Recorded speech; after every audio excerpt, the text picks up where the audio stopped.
guys, welcome back to the channel. Today we'll go over chapter 3 of Atomic Habits. So chapter 3 starts out with an explanation of a story, an experiment done by this guy named Edward Thorndike in 1898. So what he did is he took these cats and he put them in these things called puzzle boxes. Now they were designed such that every cat had like a way of escaping by some simple act. So like pulling a lever or stepping on a pressure plate or pulling a loop of cord, something like that. So the box would open up. And when it opens up, they could run out and they could get a bowl of food there. And he found that initially the cats took a while to figure out how to, open this box. So they would come inside the box, and then it took them like a minute and a half to initially, for the first 3 times that they got it open, that averaged them about a minute and a half to open the box. But in the last 3 times, after a few times doing it, they averaged about 6 seconds to actually open the box, 6.3 seconds. Basically, what happened is that their behavior became automatic. So as soon as the cats came into the box, they would immediately go for the lever or immediately go for the string, and the box would open up and they would get their reward. So the book actually details that there are 4 parts to building a habit. You have the cue, you have the craving, you have the response, and then you have the reward. And so every habit is essentially a way to problem solve something to get a reward. So you have your cue that triggers the action. You have your craving that gives you the desire to actually perform the action. You have your response, doing the action, and then you have your reward, getting the result that you wanted from the action. And in chapter 3, Claire also gives an introduction to what he calls the 4 laws of behavior change. And they are 1, for the cue, make it obvious. 2, for the craving, make it attractive. 3, for the response, you want to make it easy. And 4, for the reward, make it satisfying.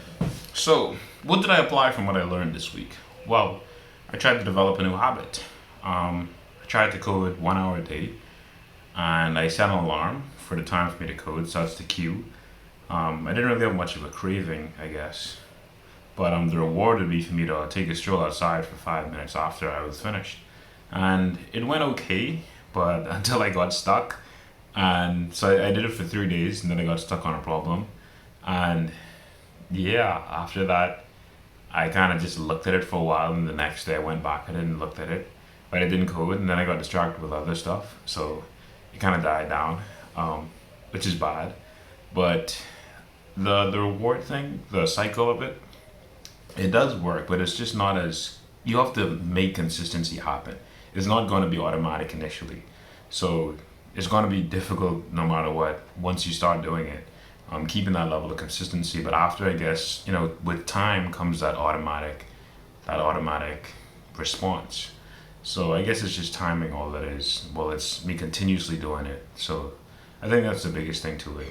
But otherwise, yeah, I think it works. I guess the only issue that I really came across with it is how to isolate your rewards and picking a reward that matches your action, or that's strong enough to match it, I guess.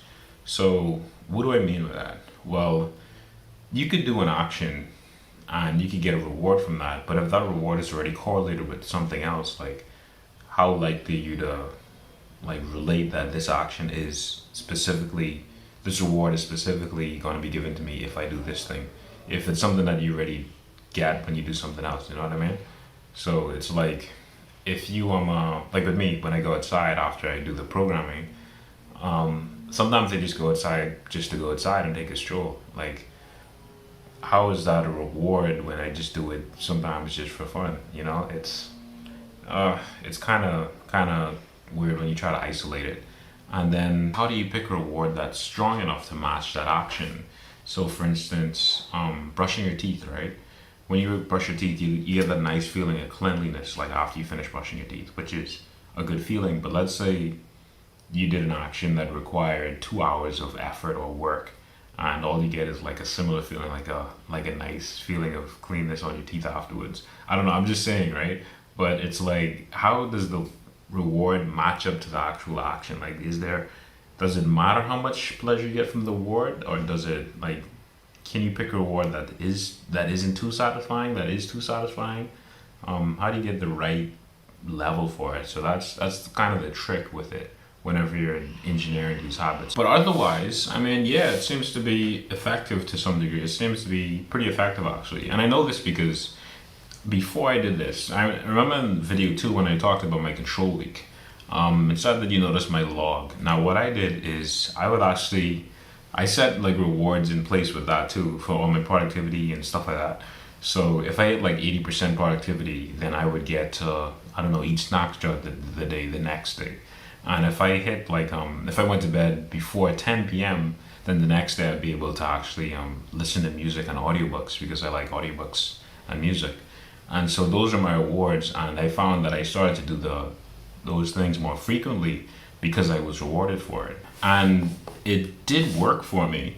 Like I said, I did it more frequently, but it wasn't automatic. Like it wasn't automatic at all. Like I was always aware that okay, at 10 o'clock I want to do this because I want to get this reward, right? I want to go to bed on time so I could listen to my books or my music the next day. So I had to consciously think about it every time I did it. So I don't know if that really qualifies as a habit per se, but it definitely did influence my behavior, knowing that there was a reward at the end of it. What I want to see is this thing start to become automatic. But like I said, I guess it comes with time. And I also think it depends on the complexity of the task too. Because you can imagine if you have something very simple to do, a very simple reward habit cycle, that it's something your brain can kind of hardwire in a lot easier than a more complex task or a task that has a lot more variables.